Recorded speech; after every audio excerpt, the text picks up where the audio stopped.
Hello and welcome to another episode of Snakes Territory, part of the Foul Territory Network. Be sure to like this video if you're joining us on YouTube. Leave us a comment, subscribe to our channel, maybe leave us a 5-star review if you're joining us on an audio-only platform.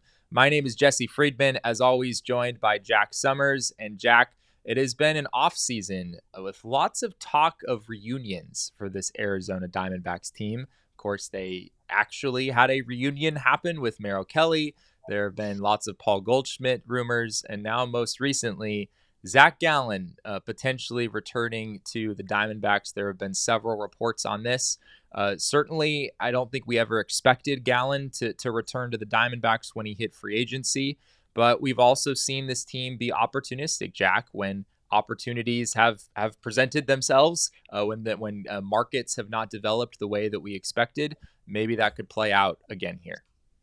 Yeah, it'd be quite the thing. I had one source tell me that the D-backs did try to extend Zac several years ago, and Scott Boras was inclined to advise his client to go year by year, and certainly Zac did pretty well in arbitration.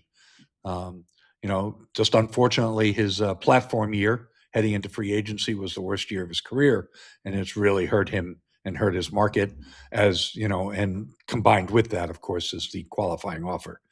Had he not been given a qualifying offer, he might be signed already at this point, I would think. So, it's a tough thing, and then he rejected the qualifying offer. So now here he is. It's, 2 weeks away from pitchers and catchers report, and he doesn't have a deal. So as we understand, there are several teams that are interested here. John Heyman reported that the Cubs, the D-backs, and the Orioles are the three teams that are likely still in on him. There were some other teams, such as the Angels, and I think one other California team that had interest, but probably that's not going to happen. Of course, Boras is well known. Heyman is well known to be very keyed in with Scott Boras. So, maybe we're just hearing this because they're trying to drum up interest in this client. But it wouldn't shock me if the Diamondbacks are genuinely trying to go after him and bring him back. However, as we're going to get to, there's a cost factor involved. I think the qualifying offer is a pretty big part of this whole discussion. Jack, you mentioned it. Zac Gallen, of course, rejected that qualifying offer, and he is now tied to draft pick compensation. So any team that signs him would have to forfeit a draft pick, except for the Diamondbacks, although I guess not really, because if they're the team that signs him, then there's sort of an opportunity cost. Like they're forfeiting the draft pick that they would have gotten if he had signed elsewhere. So in a sense, the Diamondbacks also would forfeit a draft pick. It's just not like one of their own that they already have. But of course, part of the calculus there is if Zac Gallen signs for under $50 million, Jack, if that's where the market is headed, then that draft pick that the D-backs would get becomes less valuable. It would be after the second round of the draft as opposed to after the first round. So maybe if you're the D-backs and you sense that his market is in that area, number one, you're probably much more willing to pay less than $50 million. But it also means that your sacrifice with that draft pick would be less than if you were probably going to get more than that elsewhere. Yeah, and right now it's sure looking like Zac is going to have to do like the Jordan Montgomery deal or the Blake Snell deal, where it's 1 year plus an option, maybe some kind of vesting option, or it's 1 year, it's a 2-year deal, but with an opt-out for year 2. The other thing I heard was that, the D-backs were not interested in any kind of long-term commitment. So, if they were going to sign Zac, it's probably going to be the Jordan Montgomery deal, 1 year with an option. Yeah. And that Jordan Montgomery deal, even though it felt pretty risk-free at the time, frankly, it was not risk-free. It wound up being a bit of a disaster for the Diamondbacks. Certainly not the disaster it would have been if they'd given him, 5 years and $140 million or something like that. But there would still be some risk in giving Zac Gallen that sort of a contract. If it's a 1 year plus an option sort of setup, or 2 years with an opt-out, however you want to frame it, I mean, I guess you'd kind of be hoping that Zac Gallen does leave after 1 year. If he winds up opting back into the second year, that probably means he didn't have a very good season, and you're maybe overpaying him for both of those seasons potentially. So it wouldn't be without risk, Jack. I think you and I are probably on the same page in that Zac Gallen is probably a better pitcher than he showed in 2025 overall.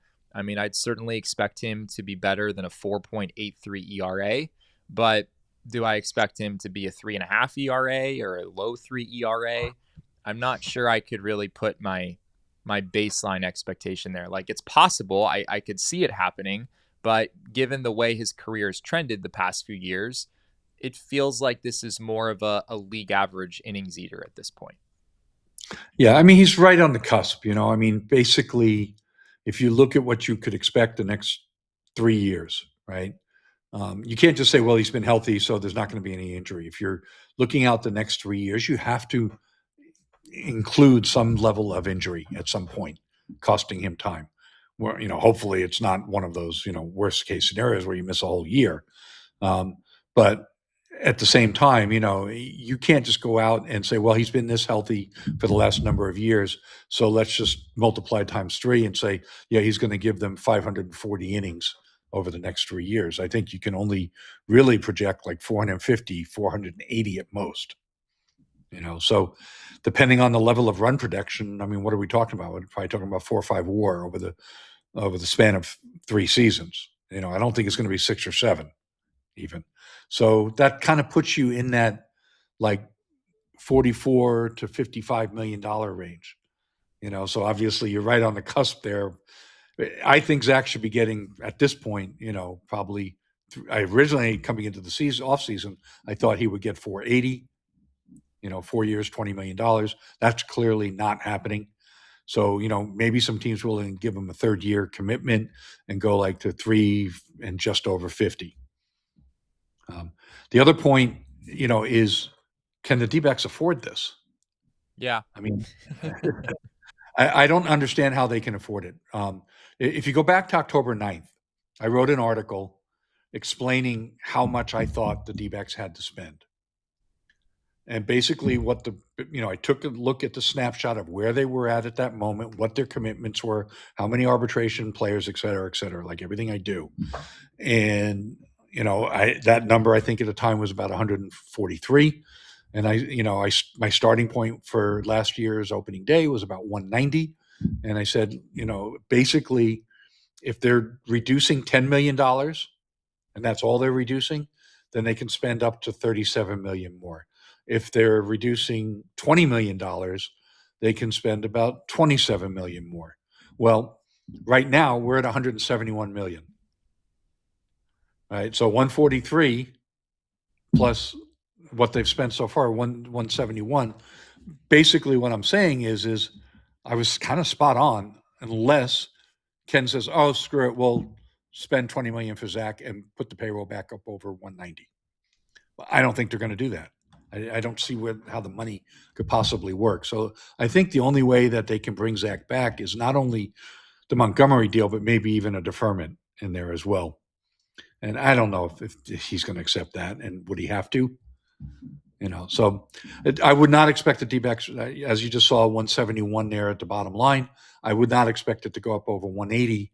And when you're adding Gallen, I mean, like, I don't think the D-backs want to add $20 million and go back over 190 again. I don't see it. Yeah, I mean, it would feel like Ken Kendrick making another sort of exception, going a little bit higher than he probably anticipated at the beginning of the offseason. And as I said from the top, I mean, we have seen that over the past few years. We've talked about it over and over again. Like, no one saw Jordan Montgomery happening a couple years back. No one saw Corbin Burns happening. Ken Kendrick has sort of built a reputation as being opportunistic, as trying to take advantage of these sorts of situations.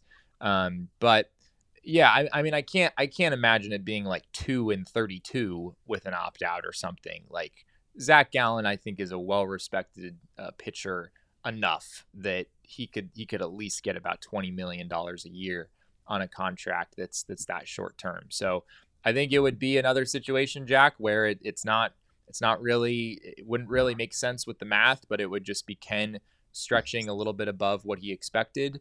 And certainly, this is, at least it sounds like, a situation where a player's market hasn't developed as we kind of expected it to.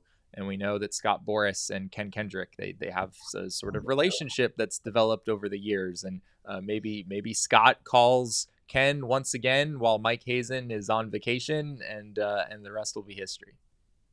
Yeah, I don't see it this year. I realize he's done it several times in the past.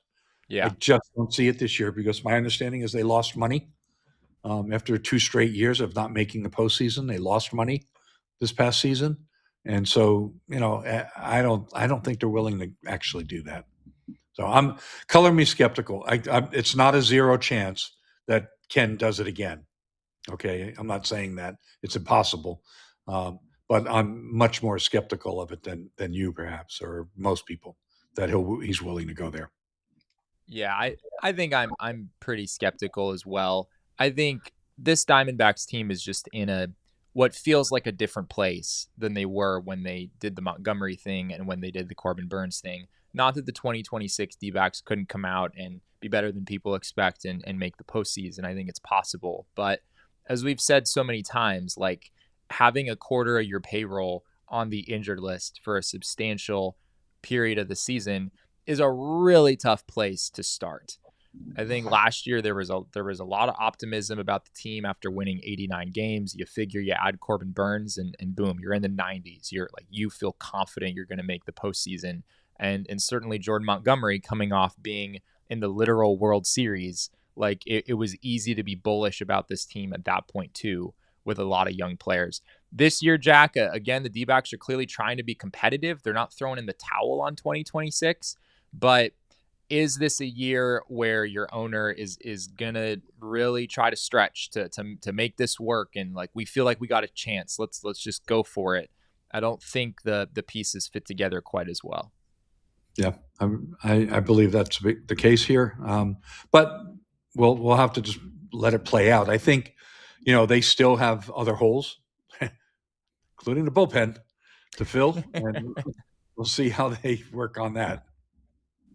Yeah, well, that's a great segue, Jack, because in our next segment, we're going to talk about this Diamondbacks bullpen and the fact that not very much has changed really at all. And Mike Hazen addressed this in a recent article from Nick Picoro over at the Arizona Republic. We're going to talk about that in a moment.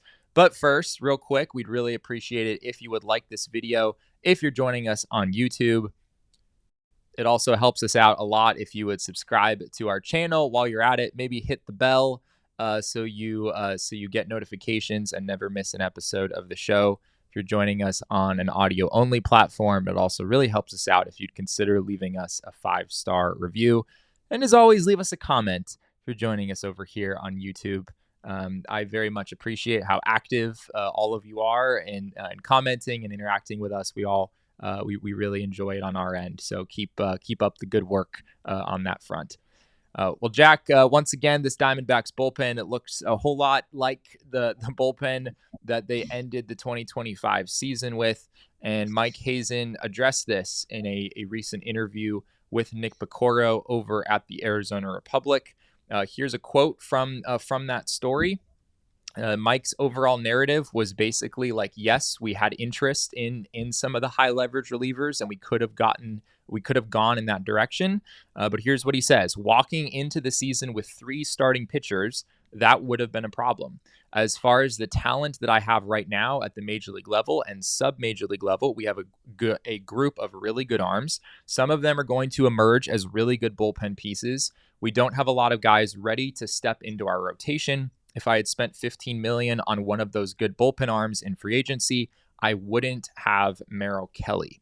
So you can see Mike basically painting this as like, yes, we did want to upgrade the bullpen, but we also had 2 open spots in our rotation, and we chose to allocate our resources in that direction. Yeah, I took objection to this choice that's been presented. And there's maybe some nuance to my objection that we kind of need to talk through. So I don't accept that the choice was Merrill or a closer. And for closer, I'll use Pete Fairbanks. Sure. Okay. I think the choice could easily also be portrayed as Pete Fairbanks or Mike Soroka and Nolan Arenado. Okay. Soroka is making $7.5 million. Nolan Arenado is making $5 million. That's 12.5. Pete Fairbanks got 1 year, $13 million. Okay. They didn't have the extra $500K, Jack. Yeah. The point being is they could have made a choice that, okay, let's sign Merrill, get him in here for 18 this year and 21 plus the signing bonus, whatever. And let's sign Fairbanks. And I'm going to go with either Blaze or Lawler at third base every day. And I'll go with one of my young pitchers, young starting pitcher options instead of Mike Soroka. Okay, so that's, he had, with Merrill, you've got 4 pitchers. So maybe that wasn't the right way to go. Maybe what Mike did is correct. But I want to point out that I can make the argument that, wait a minute, just because you sign Fairbanks doesn't mean you got to kick Merrill out of the equation. You can kick Soroka and Arenado out of the equation. So what it boils down to is Mike, and he kind of mentions the young relievers, he has more confidence in the young relievers that he has to step forward and be able to be efficient at a major league level, and for somehow Torrey to spin this into actual functioning bullpen on a day-to-day basis without an actual closer. Okay, then he does his young position players to be somewhat similar to what Arenado can bring at third base, and his young pitchers to be somewhat similar to what Soroka can bring to the rotation. Now, look, there's a pretty decent case to be made. I mean, Blaze Alexander has much, much better hard hit rates, home run per fly ball rates. Over the last 2 years, his 30-game rolling averages are far better than Nolan Arenado's. And, on the other hand, Blaze strikes out a lot more. He doesn't put the ball in play as much. He had a 95 OPS plus last year to Arenado's 87. He outperformed him. He had a higher WAR total. He held his own on defense. I think he might have, I'm not sure, at third base, his plus minus runs might have been the same or better than Arenado's at third base last year. So there, now he doesn't have the track record. So if you look at projections, because the projections are still pulling in Arenado's 3 years ago and 4 years ago and 5 years ago data into the overall projection. Blaze doesn't have that. So Arenado's projection is still superior, but Blaze is 27 years old, entering his prime, and hits the ball a hell of a lot harder. And Arenado is a shadow of his former self when it comes to how hard he hits the ball. Is one of the weakest everyday players for batted ball rates in the league. So I can make a pretty strong case here that they would have been better off plugging in a closer and letting Blaze play third base every day. Then you have to figure out how to make up the gap by not having Soroka. Well, part of it is because now you've got a closer and everybody else gets to file in behind him. So now your bullpen's a lot stronger. So that's part of making up for Soroka. And then the other point is Christian Mena and the 7 or 8 guys that they have, for the Reno rotation, you throw a competition out there and see who's performing the best. And you might have to cycle a few different guys in there. And once you get a guy, if out of 3 or 4 starters, maybe finally one of them starts to actually perform for 4 or 5, 6 starts in a row. The next thing you know, you're at the All-Star break and Corbin Burns is back. So, I just wanted to say there was another pathway there that included having an actual closer.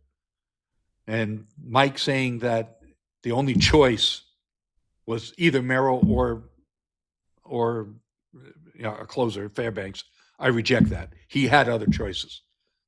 Now, he may have made the right choice anyway. So this is where I also talk about the nuance, and I apologize for going on so long, but I'm not saying I'm smarter than Mike Hazen or I know better how to run a baseball team than Mike Hazen.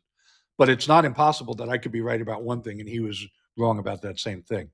I mean, if you go the old coin flip, right? Or he and I are going to agree at least 50% of the time, right? At least 50, 60% of the time. Mike and I are going to think the same way about what's the best choice. So it's in that balance 40% that we don't agree. Yeah, he's probably going to be right over my choice 75, 80% of those. But I'm still going to be right a few times when he's wrong. So, that could be the case here, or it could be part of the 75, 80% where he's right and I'm wrong. I don't know. I guess if we're talking track records, I mean, when it comes to the bullpen, Mike Hazen has not exactly earned the trust of this fan base to be right in this particular situation, right? And going out this offseason and doing, at least at this point, very little with the bullpen. We acknowledge there's still time, and Mike talked about maybe still pulling off something before the end of the offseason. We'll get to that in a second.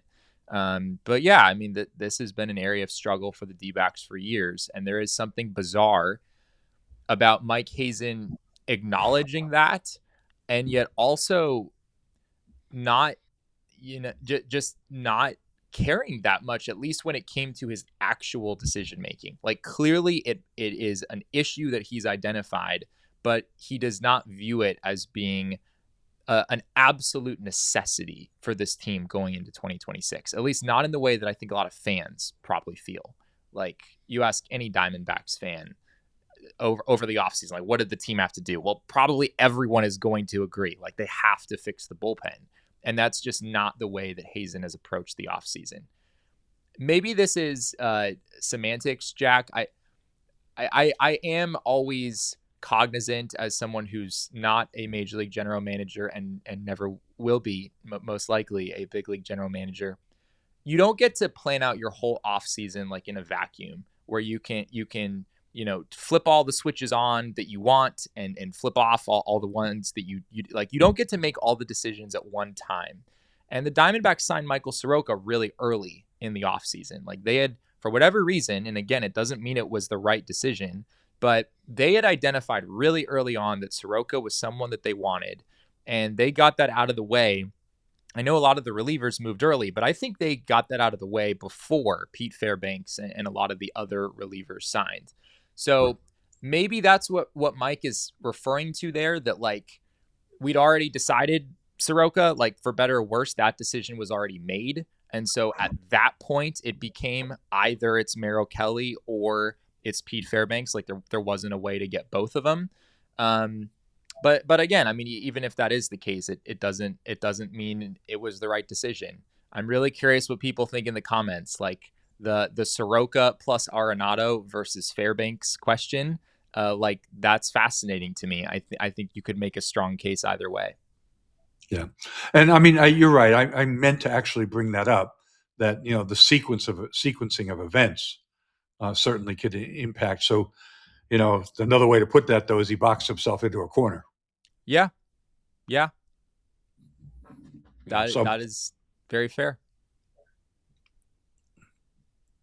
All right. Well, look, the last thing I want to say about this is, I think we're all aware that signing, putting a lot of money into a closer often blows up in your face.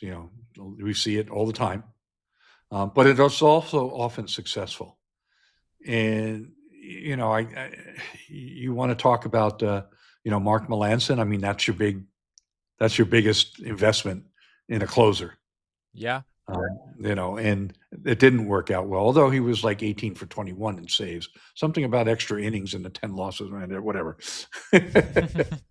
But, the point being is that, yes, Melancon blew up, but if you haven't been able to develop internal options that can stay healthy, and you want to compete, you want to get back to the postseason, you want to have a chance to win, which they clearly do, then it's a risk you have to take.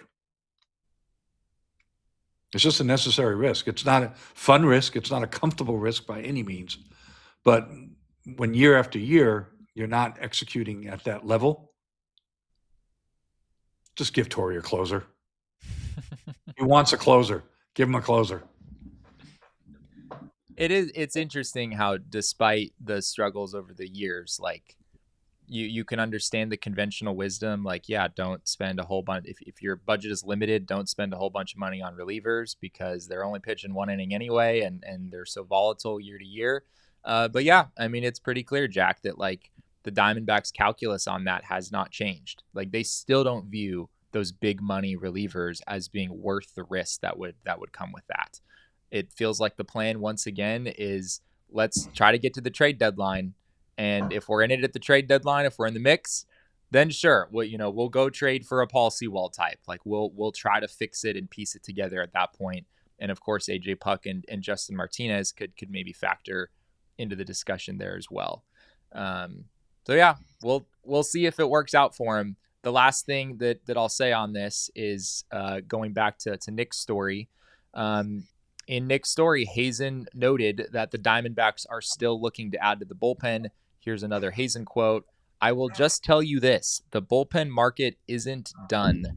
There's trades out there. They're still out there. I don't know what's going to happen, but I don't think this is a dead position as it relates to what we're doing moving forward. And it's hard for me to sort of figure this out. Like, you and I have spent a decent amount of time looking at relievers who could be available, guys on lesser teams that maybe would be willing to do a prospect sort of deal. It's hard to figure out who these guys are. And we just keep talking about Jojo Romero over and over again. Like he's the one that's clearly identifiable. So, I mean, I was going to say Jojo Romero, come on down. Yeah, yeah, it's the same name every episode. But yeah, I mean, in Mike's defense, the offseason is not over. And I mean, we just saw with the New York Mets, like how quickly an offseason can change in terms of the narrative. But also, I don't think the Diamondbacks are throwing that kind of money around all of a sudden. So they're in a much trickier situation when it comes to that. Agreed. Well, we were talking about Nolan Arenado earlier, Jack, and Nolan Arenado went on the Foul Territory podcast, our good friends around here. And I think this has been known for a while that Nolan Arenado was willing to play first base in his transition over from the St. Louis Cardinals. We know for sure there's been reporting that the San Diego Padres were interested in Arenado and would have wanted him to be like their primary first baseman. Obviously, third base is a little occupied over in San Diego right now. But yeah, there's this question, Jack, of like, yes, Nolan Arenado's now on the D-backs, but in the spirit of maybe wanting Blaze Alexander to have a little more time at third base, maybe Arenado could slide over to first base some days if the D-backs don't land a Paul Goldschmidt or a right-handed platoon partner first base DH type. Maybe Arenado could fit that role. Yeah, well, so he posted, to his Instagram videos of him taking grounders, and that included taking grounders at third and at first. That's not the first time. And he addressed taking grounders at first and what that meant, for his situation. So we have some quotes, and I think it's good to let the man speak for himself, or let's read what the man said. There was definitely comfort in just sticking at third base. And that's what I want to play, but I was very open to playing first. I like it, he said. So that was in the context of whether or not, he would go to Arizona. Whether he would go to San Diego, pardon me. I love taking ground balls anywhere, but I love taking ground balls at first. I would do anything, whatever the Padres asked. I didn't mind. Arizona was just the place that showed the most interest, and it was obviously one of my acceptable trade destinations. And then he goes on to say, do you have that next one, Jess? I do not. That's where we cut off, unfortunately. Okay, well, then I will just add, he also said, and you can find this at Arizona Diamondbacks on SI. Alex D'Agostino wrote an article about this. I just said, yeah, if you can get it done, then I'm good to go. So if Arizona would have told me, hey, we need you to play first base, I'd have been like, that's no problem. So that's actually the most important thing. in all of this, where he's taking ground balls over there. He was willing to do it for San Diego. And if the D-backs ask him to play first base, he's going to say, yeah, no problem. So what scenario would they want to do that? Well, I think the bottom line here is, against left-handed starting pitching, they don't really have a right-handed DH, at least until Lourdes Gurriel Jr. comes back. So for the first couple months of the season, at least, it's very conceivable that they could move Arenado over to first base. I'm sorry, I meant to say first base, not DH. I'm a little tired here, guys. But Pavin Smith can't start really against left-handed pitching, so they could slide Arenado over to first base and let him be that guy until Tyler Locklear comes back, and let Blaze come on in and play third base, or let Jordan Lawler play third base. So that's how that could work out. And then when Lourdes comes back, you still have that potential dynamic, but also we're expecting Tyler Locklear back by the end of April or early May. So there's a lot of moving parts here. The one thing I'll say on this is we've got to ask Torey. The number one question is, will Arenado play any first base or take, infield practice at first base in spring training? Because Torey always says we don't want to ask guys to do things in the regular season that we didn't ask them to do in spring. So that's what to watch for. Does Arenado get any starts at all in spring training over at first base, or is he at least taking infield practice at first base? If he does some of that, then we know that they're at least thinking about it as, at the least, as an emergency option, if not a full-on platoon when Pavin needs to sit against a lefty. I'm definitely not saying it doesn't make any sense for him to do that. I mean, it would open up some third base opportunity for other guys, but it does strike me as odd, Jack, to go bring in Nolan Arenado, a guy who's one of the greatest third basemen of his generation. Clearly, the team wants him to add stability to the defense. That's what Mike Hazen said after the move was made official. And you're gonna have one of the greatest third basemen of generation switch over to first now. It just doesn't really pass the smell test for me. And I also think against lefties, particularly before Lourdes Gurriel Jr. comes back from injury, there's still quite a bit of room in the lineup. I don't think Alek Thomas is starting in center field against lefties. The D-backs have never really wanted to do that. And Jorge Barosa certainly could be an option there as a switch hitter, but the D-backs have been open that Blaze Alexander and Jordan Lawler are both options in center. I think they both could be options in left as well, particularly Blaze Alexander, who played there last year. And then you've got a DH slot that, as of right now, is still unclear against lefties. And then the first base slot, of course, we're still wondering about that. So I still feel like there's quite a few open positions. So I'm not sure, at least right now, that you feel the need to get Arenado over to first so that somebody, one of the other guys can take third base. It's not about trying to get somebody else more playing time over at third base. Sure. You kind of keep going to there. That's not what it's about. It's about not letting Pavin Smith get at-bats against lefties. So who's your option at first base? Tim Tower or Ildemaro Vargas, if he makes the roster? That's the question you have to answer. It's not about how much playing time are you trying to open up for Blaze Alexander. It's about who's going to play first base when Pavin Smith sits down because the lefty's starting. Right. Okay. Who are your options? And if Tim Tower's not on the roster, who's your option? Yeah, that's fair. I mean, I all of these guys, there's going to be as the roster is constructed right now, I mean, Tim Tawa or Ildemaro Vargas, one of those guys is going to have to play against lefties no matter what, right? You just can't put a lineup together without one of those guys in there. So yeah, I guess it's hard to know exactly how the pieces would fit together at this point. But to me, it still just feels unnecessary to get Arenado over to first. If Arenado did play first, then you would still need an Ildemaro Vargas or a Tim Tawa. They're just going out and playing left field, right? One of those guys would just switch positions at that point.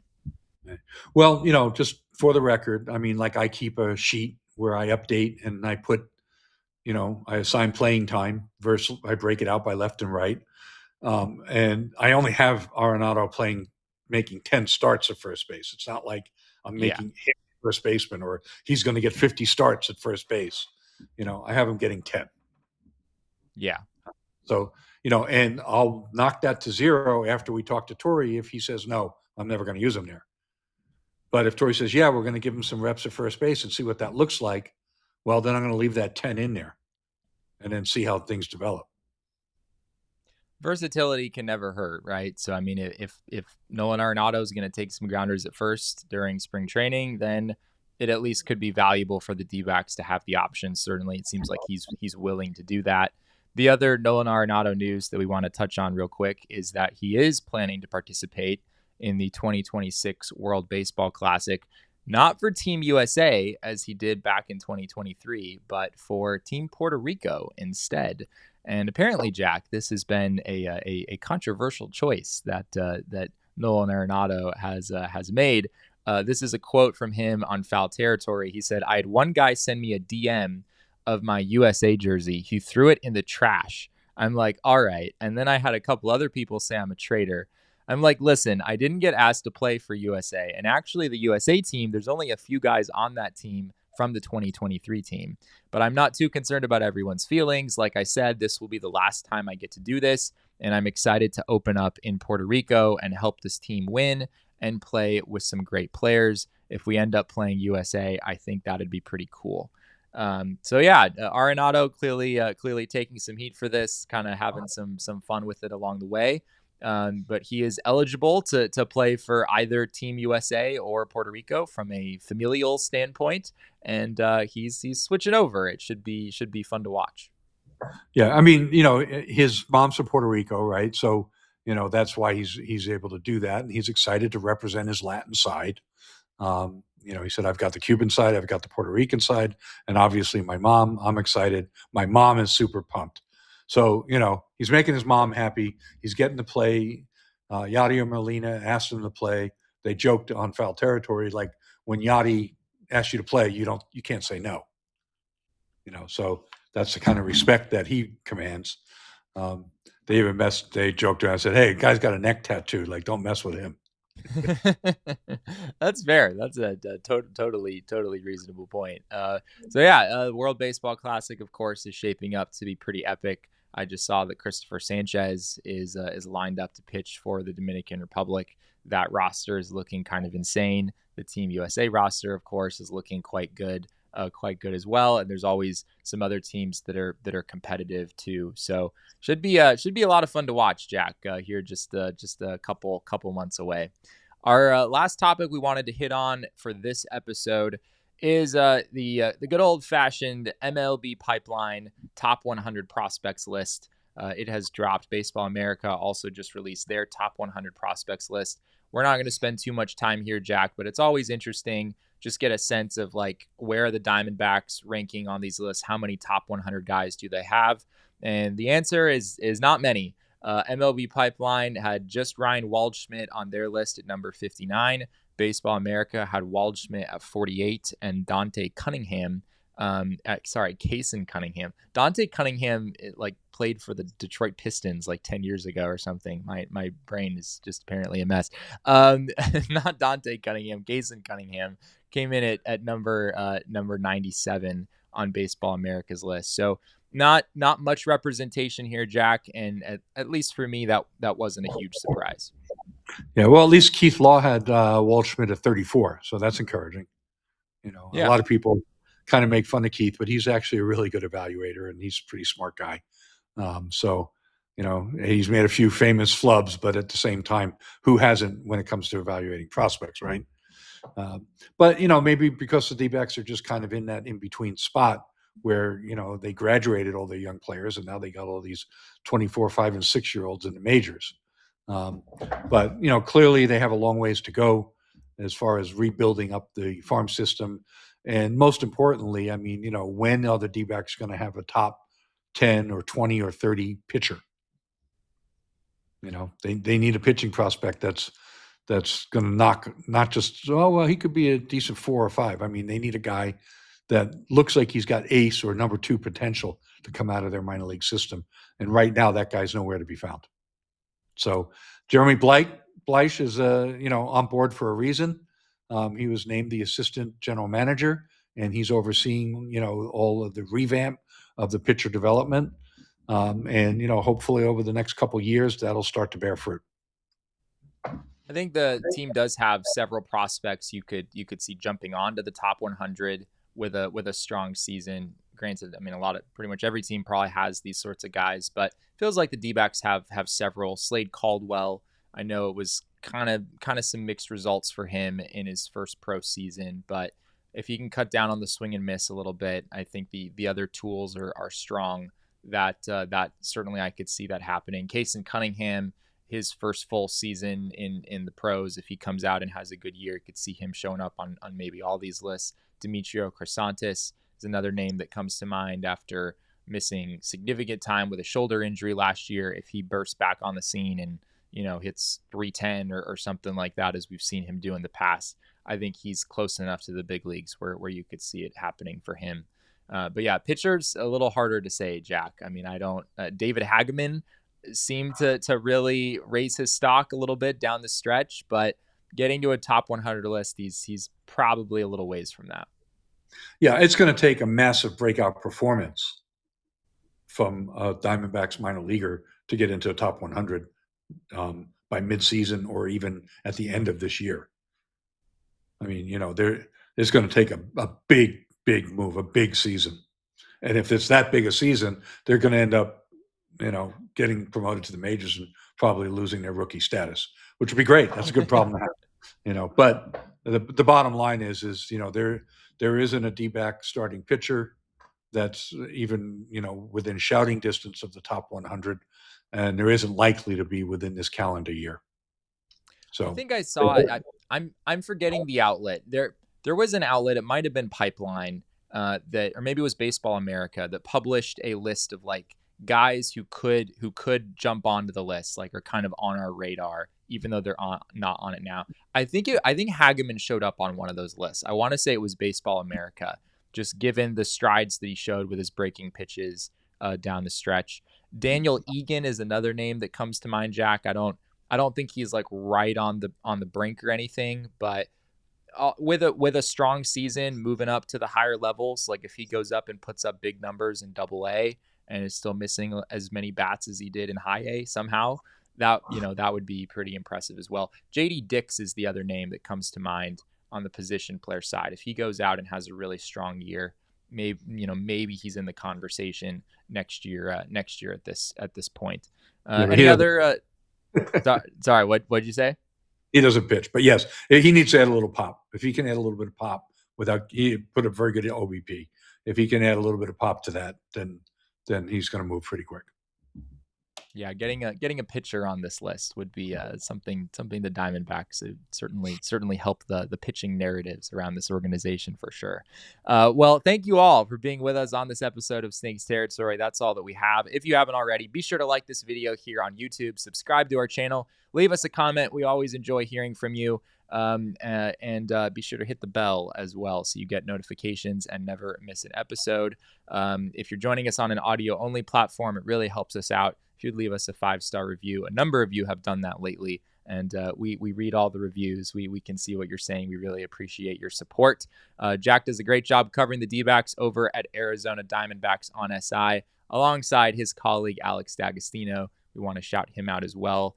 He wrote that story about Arenado that we were referencing earlier in the episode. You can find us on social media as well. I am at Jesse N. Friedman. Jack is at ShoeWizard59.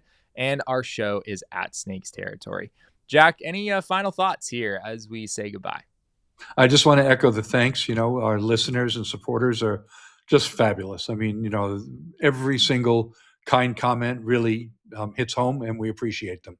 You don't always have to butter us up, but I just wanted to say thank you to all the people that take the time to leave comments and interact with us. We have a lot of fun with it.